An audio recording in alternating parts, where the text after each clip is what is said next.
You are listening to Jenny Clark on Awakened Souls.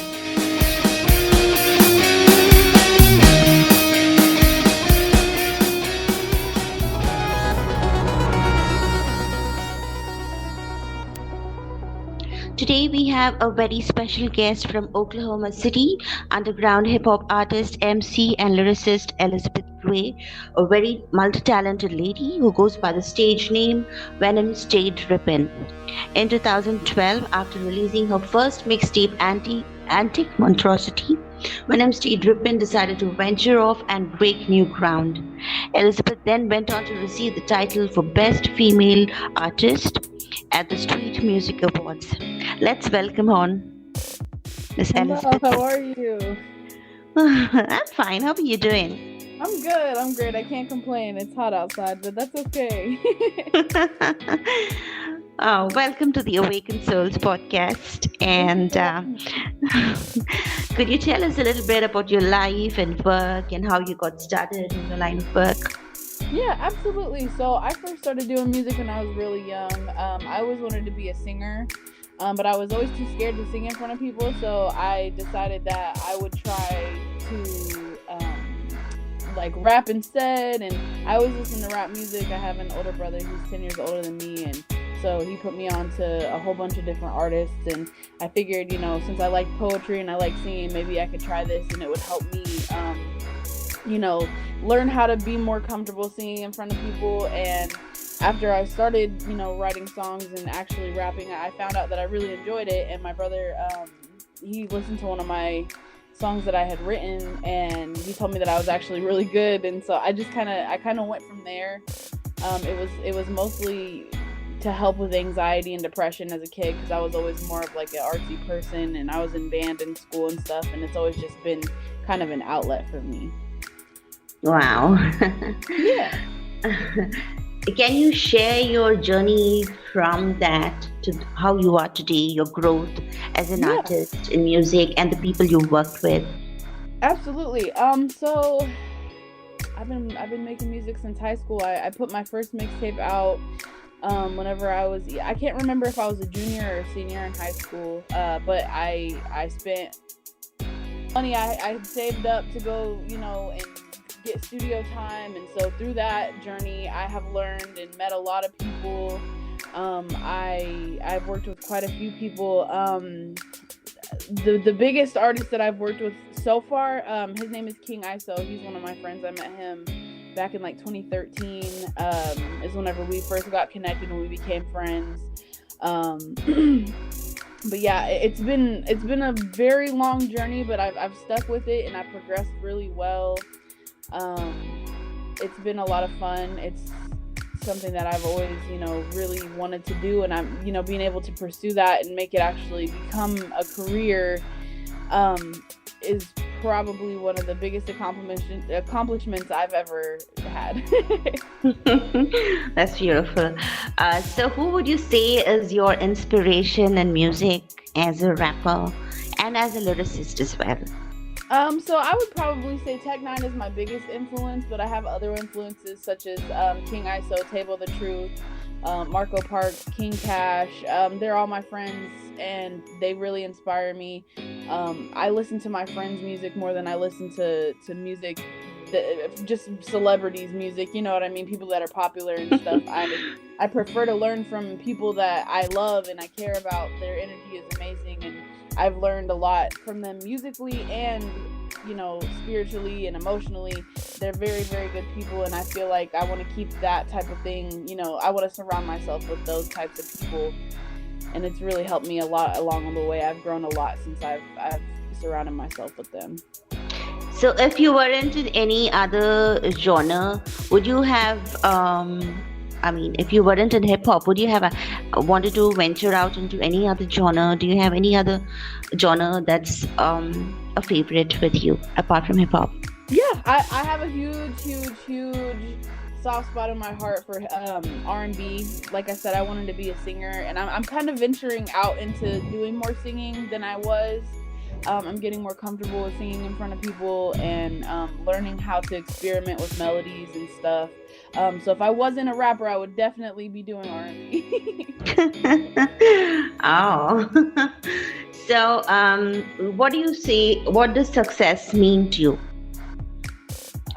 Success means to me just being able to do what I love. I don't really know how to define success. Being successful is way deeper than money and um, all that. I feel like success has more to do with like what's inside. Like if you feel accomplished, if you feel like you've, lived out your life's purpose, I feel like that's more of success for me than maybe the typical person's answer.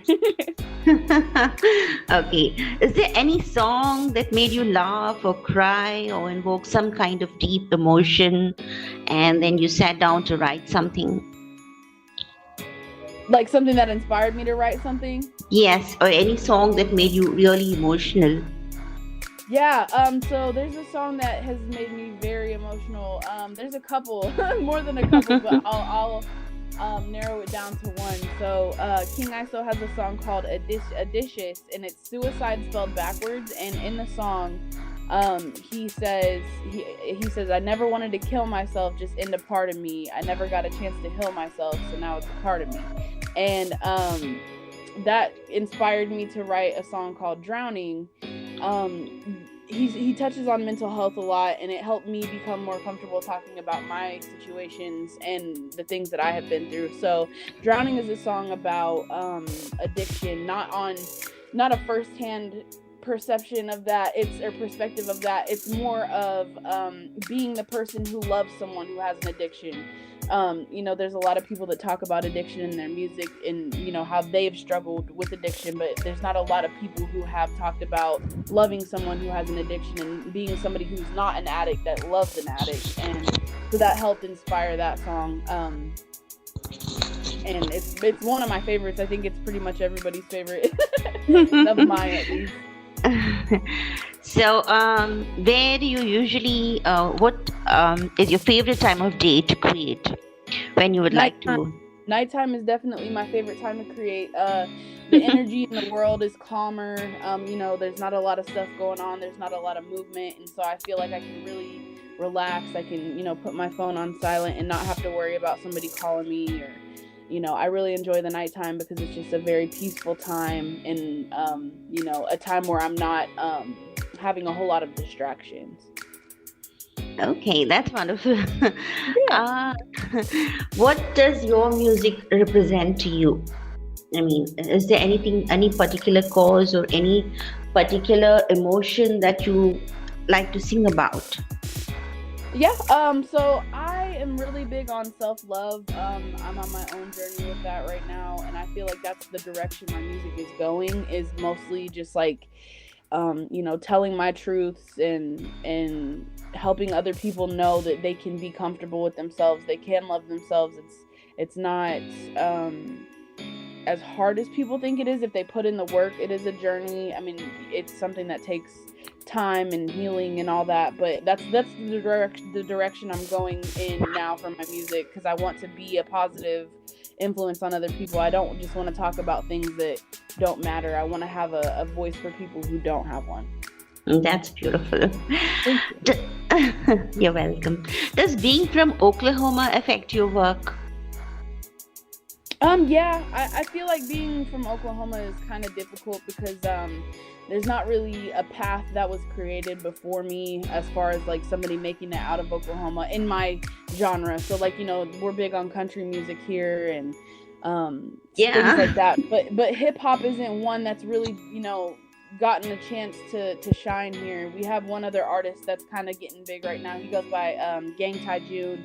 He's very, very dope. If you get a chance to check him out, he's amazing. He just went on tour with Kevin Gates. But other than that, really, there's not a whole lot of people that have made a big reach right now. There's a lot of dope local artists that are trying, and they deserve the shine, but nobody has really made it out of Oklahoma yet. And so there hasn't really been a whole lot of influence within my state, for me, it's mostly been outside of Oklahoma. My influences have been, from Omaha or Kansas City, Missouri, or Denver.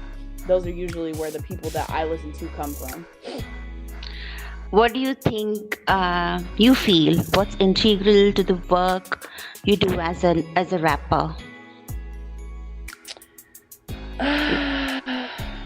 And in what way you feel it can contribute Okay, I to got you. people Sorry, around I'm you? trying to think of like Yes. the prettiest answer I can think of. So I want to contribute just positive energy and a safe space for people to come and know that they're loved and they're welcome, and you don't have to look a certain way or feel a certain way or have certain views. As long as you're a good person and you do unto others as you would like done to yourself, like I accept you. You're more than welcome to be here. I just want to make people feel better because music has always been kind of a therapy for me. So I want to give that to other people as well. Do you have any role model per se, spiritually, or anybody who influenced you spiritually? Absolutely, I have a couple role models. So Nipsey Hussle is probably one of my biggest role models. Tech Nine, he's a big role model. King ISO as well. They all stand for good things, and they all serve a purpose. And they're very intelligent people, and I feel like they are. Rest in peace to Nipsey, but I feel like they helped people kind of change their perception of things. And see life in a different light than what's usually seen in the hip hop world.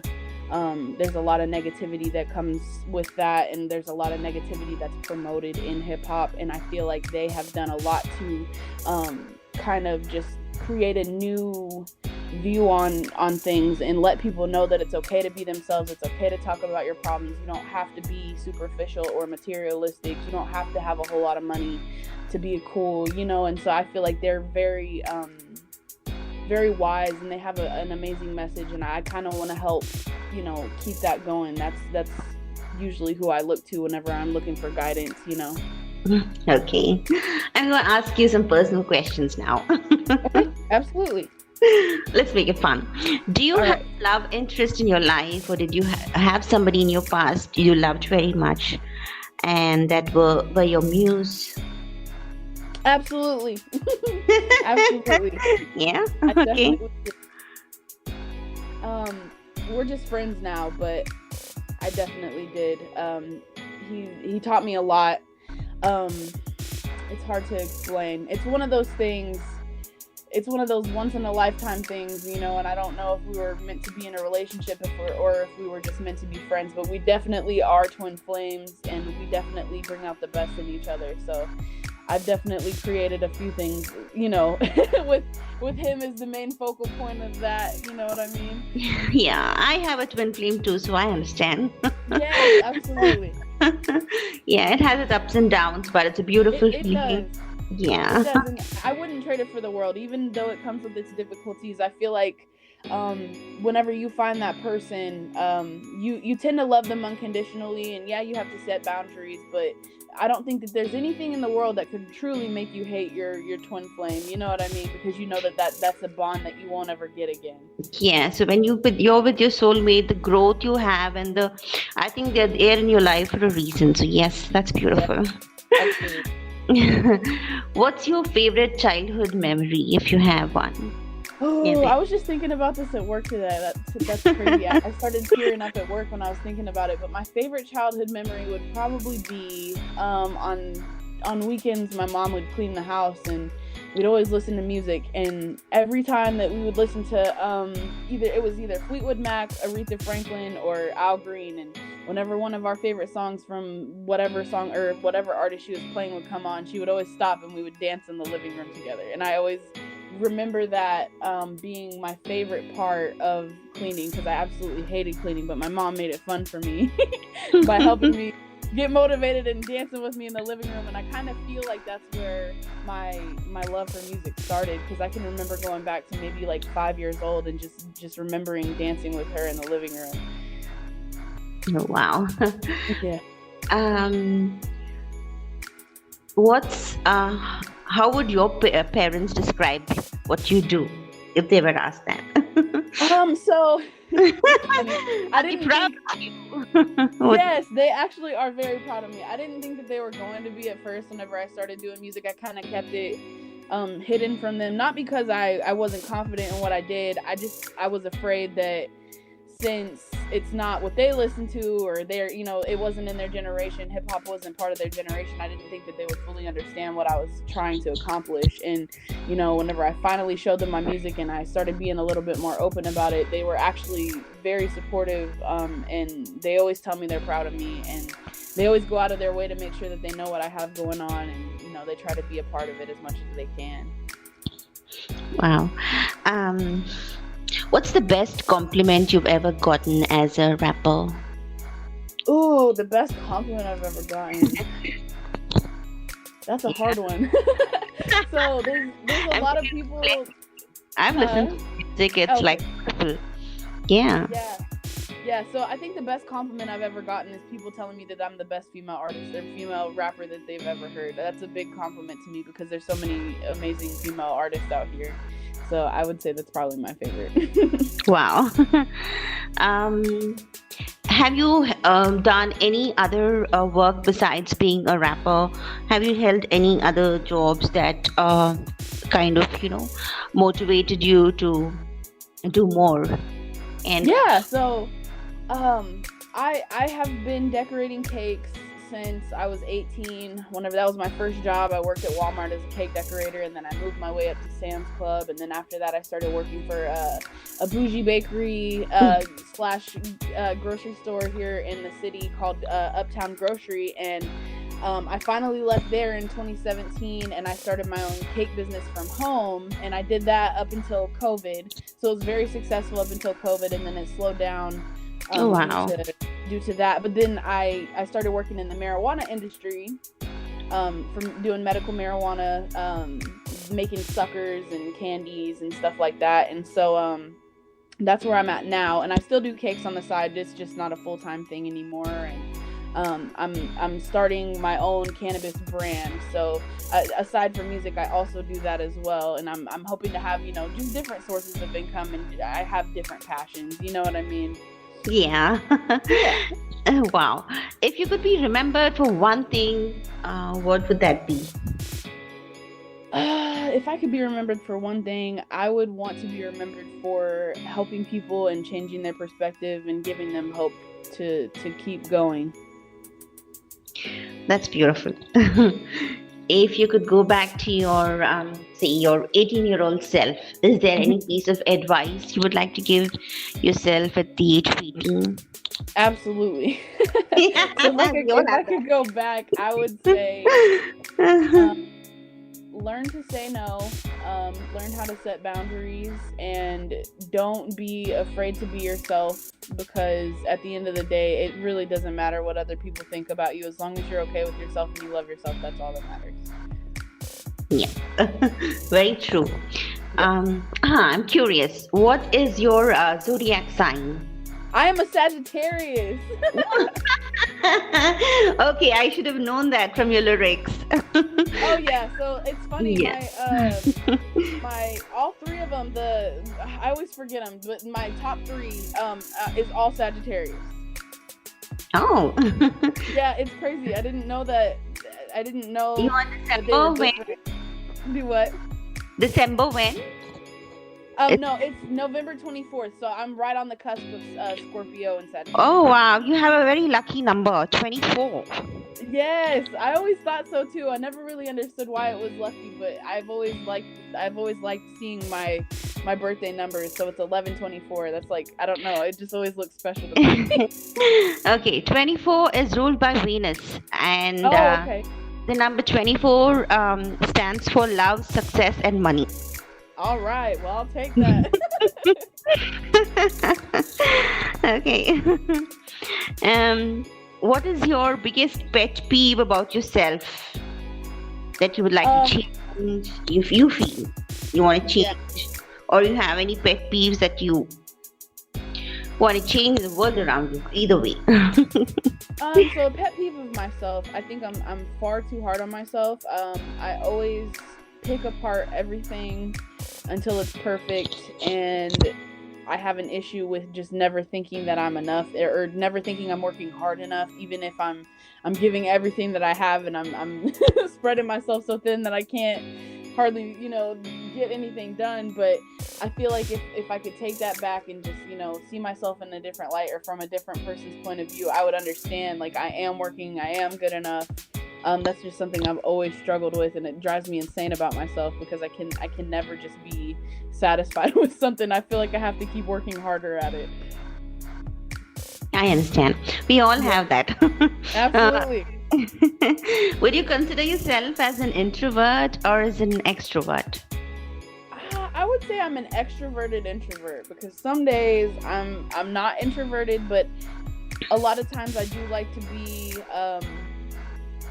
in solitude, just because it's peaceful and I can think straight, and I'm not I have being an empath is really difficult, if you don't know how to put up that personal bubble, and I'm getting better at it, but I have like a social meter that can only go for so long, and so I prefer to be in solitude. I do my best work when I'm alone, and I have free reign of all the space that I'm in, and I don't have to worry about things or getting distracted by other people's energies and stuff like that. But I'm kind of both. I really do enjoy socializing if I'm in the right state of mind for it, or if I've prepared for it and I know it's going to happen. But I would say that I'm kind of both. Yeah. Being an empath in your line of work could be very difficult. Oh, absolutely. I've had to really have some talks with myself about it. So you have to have your boundaries and stuff, so that Yes. your energy circle is always protected. Yes, I'm working on that. What does your morning routine look like? My morning routine. So I usually get up around 6 in the morning. I brush my teeth, I take a shower, I drink my coffee, and just kind of get myself mentally prepared for the day. I usually go into work at about 8, so I like to have quite a bit of time before I go in to just enjoy my morning and meditate and watch whatever videos. Sometimes I'll listen to music before I go to work instead of meditating, but just whatever it takes to get me motivated for the day. Yeah. Is there anything about your music venture that it did that you didn't expect, took you by surprise? Anything in my music that took me by surprise? Yes. I would probably say yes. Meeting Tech9 was probably the biggest thing that surprised me. I wasn't expecting to meet him the way that I did. I went out to Strangeland to record a song with my friend King ISO, and whenever I went out there, he was there and I got to meet him. I wasn't expecting that at all, and that's probably the biggest surprise. And then him following me on Instagram made my entire life. I cried in the car for like 20 minutes after that, but that's wow. the biggest surprise. He's my idol. He's definitely somebody I've looked up to since I was a kid. I didn't have a dad growing up, and so I kind of looked to him and his music to fill that void for me. Wow. And that was something that should have come up earlier on. So now I get it. Yeah. So you were brought up by a single mom? Yes. So my dad, he was in the picture sometimes. He worked out of state, and so I only got to see him, maybe once or twice a year. Other than that, my mom raised me by herself. I have an older brother. He's 10 years older than me, so he was kind of like a father figure. But mostly it was just my mom. So she did her best. She was amazing. I love my mom very much. She's one of my biggest inspirations as far as like just being a woman goes. She's probably my favorite person there is. She's taught me how to be very strong. I thought so, because you come across as a very empowered woman. Thank you. My pleasure. Is there any important lesson you've learned while doing what you do, your music? Yes, there's quite a few, but the biggest lesson that I have learned is just because somebody has, this persona, they carry themselves a certain way. You have to be very careful with trusting people in this industry. It's a very shady industry if you don't surround yourself with the right people. I've gone through quite a few different scenarios where there were people that I really loved and, you know, wanted to see win that didn't want the same for me, and it was kind of heartbreaking because I had put a lot of energy and a lot of time and effort into them, and they didn't do the same in return, which I never expect anything in return. But you know, if you're doing something and you have, you know, the 50-50 split where you're, you know, we got to put it in the same amount of effort and then it just wasn't, you know, you just have to be very careful with trusting people. I agree, absolutely agree on that. Yeah. Do you have a professional mentor, say a godmother, godfather, who has your back? I just, not necessarily. I mean, I've kind of had to learn everything for myself. I do have people that do give me advice and do, you know, guide me when I need it. But as far as just like all together having that one person that I can go to every single time, I can't really say that I have that. It's mostly just been a lot of self-learning and teaching myself things and learning from mistakes is pretty much how I got here. Oh. If you weren't a rapper, would you want to be anything else? Yeah, so if I wasn't a rapper and I took, you know, school seriously and I pursued other things and I was interested in stuff like that, I've always wanted to be either a social worker or a therapist. I've always been interested in learning how people think and why they think the way they do, and you know, their decision making, and you know, how their experiences in life tend to sway how they think about things or how they live their life. And I've just always wanted to help people. I've always felt called to help people. That's beautiful.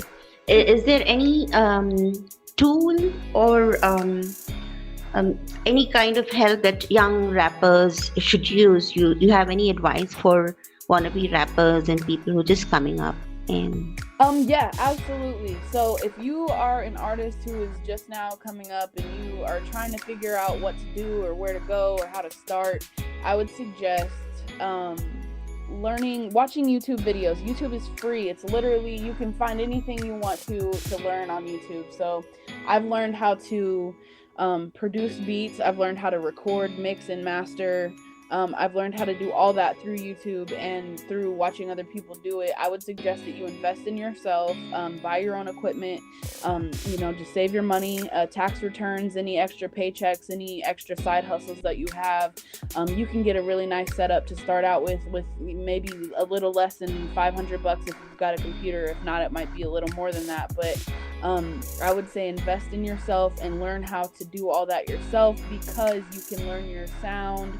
You don't have a time limit. You know, if you want to stay up all night and try to write a song and record it all at once, you can. You don't have to wait on somebody else.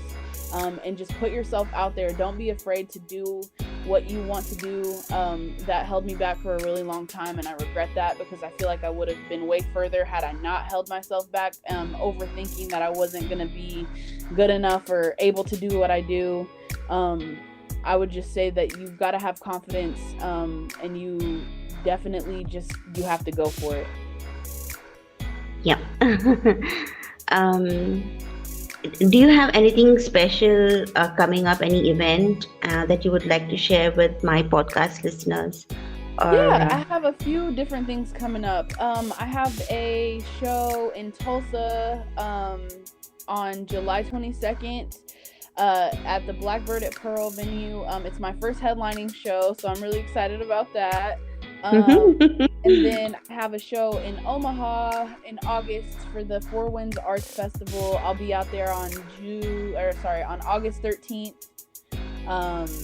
And I'll be selling some paintings and stuff as well. So if you want to come out there and hang out, we'll have a lot of fun. Those are the two that I have in mind right now that I know for sure are locked in. Do you paint as well? I do. Oh wow! You should have shared that. I know. I was trying to fit it in, but I didn't know how. But yeah, I anything that's artsy, I'm all over it. Okay, so what kind of paintings do you do? Is it abstract? Any influences you have? Any particular artist who influenced you? There's not a particular artist as far as paintings go. I tend to paint portraits of artists, of rappers, of people who inspire me. I've painted Nipsey twice. I've painted Tech Nine. I've painted Juice World, Mac Miller. I painted quite a few people. I really enjoy painting portraits. I like just characters, things like that, because for some reason I've always been fascinated by faces, and so I've just always drawn eyes or noses or mouths whenever I was younger. And so whenever I started painting, it was almost more fun for me because you don't have to, it's not as strenuous on your hands. You can stand up, you can move around, you can get messy. And so painting is just another outlet for me to cope with my mental stuff and to help me, relax. You really are multi-talented. I am. I grew up and I was grounded a lot when I was a kid, so I turned to art to help keep me occupied. So. It's been beautiful talking to you, Elizabeth, and I wish you a wonderful career ahead. And I hope we can talk again some other time too. Absolutely. Thank you so much for being on the Awakened Souls podcast. Namaste. Thank you for having me. Thank you. My pleasure. Thank you. Talking. Yeah. Thank you. Namaste. Namaste.